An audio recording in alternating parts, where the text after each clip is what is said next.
আজকাল সবাই ভাবে ইউটিউব মানে খুব সহজ একটা কাজ।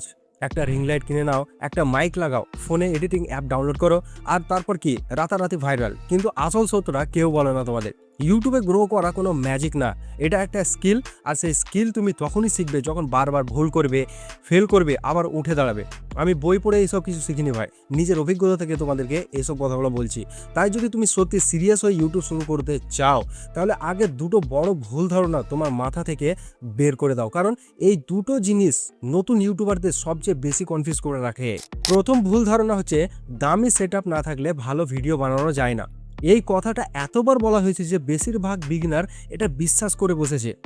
অথচ আমি যখন শুরু করেছিলাম, আমার কাছে কোনো দামি ক্যামেরা ছিল না, সাধারণ একটা ফোন ছিল, যেটা এখনও আছে, যে ফোন দিয়ে আমি তোমাদেরকে রেকর্ডিং করে দেখাচ্ছি।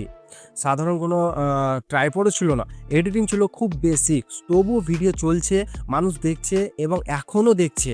কারণ মানুষ তোমার ক্যামেরার দাম দেখতে আসে না বন্ধু, মানুষ এখানে আসে তুমি কি বোঝাতে চাইছো সেটা শুনতে। তবে একটা জিনিস কখনো অবহেলা করো না, অডিও।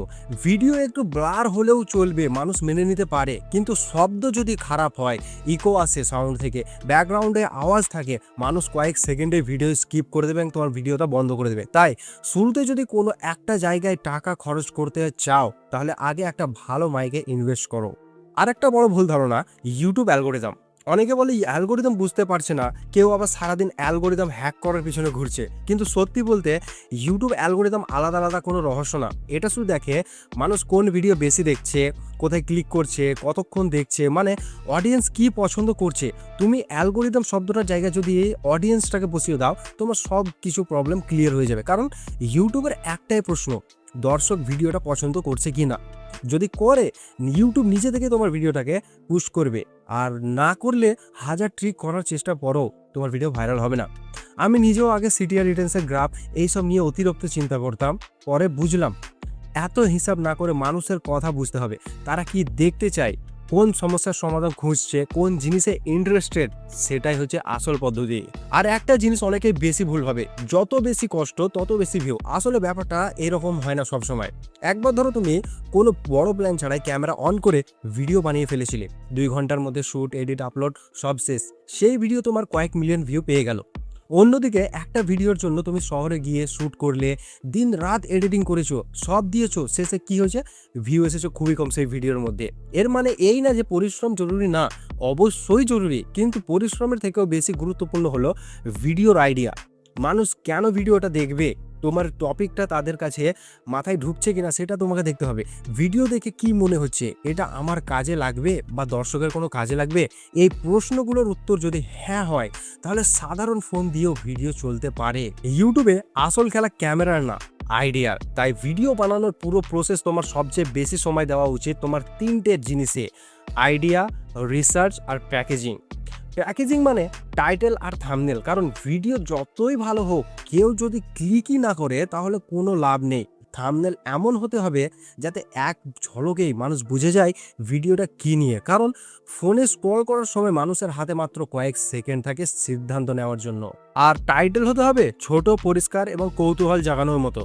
থাম্বনেল আর টাইটেল একসাথে এমন একটা অনুভূতি তৈরি করবে যাতে মানুষ নিজে থেকেই ক্লিক করতে বাধ্য হয়। আর একটা খুবই গুরুত্বপূর্ণ বিষয় হলো ফরম্যাট তৈরি করা।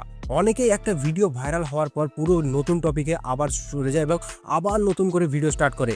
এতে কি হয়, আবার নতুন করে শুরু, আবার স্ট্রাগল। কিন্তু স্মার্ট ক্রিয়েটাররা কি করে জানো, যে আইডিয়ায় কাজ করে সেটার আশেপাশে আরও ভিডিও বানায়। ধরো কেউ তোমার ভ্লগ চ্যানেল কি করে শুরু করা উচিত ভিডিওটা দেখলো, তারপর সে দেখলো ভ্লগ এডিট কিভাবে করবে, তারপর ভ্লগে ক্যামেরার সামনে কথা বলার ট্রিক, তখন সে ধীরে ধীরে তোমার চ্যানেলের ওপর কানেক্ট হবে এবং এইভাবে শুরু হয় সাবস্ক্রাইবার বাড়তে।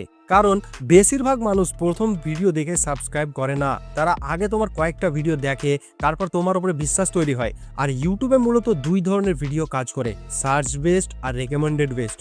সার্চ বেসড মানে মানুষ নিজে কিছু খুঁজছে, যেমন কিভাবে ইউটিউব চ্যানেল খুলবো, এই ভিডিওগুলো ধীরে ধীরে গ্রো করে কিন্তু অনেক দিন ধরে ভিউ দেয়। আর রেকমেন্ডেড ভিডিও মানে ইউটিউব নিজে দর্শকদের সামনে তোমার ভিডিওটা দেখাচ্ছে।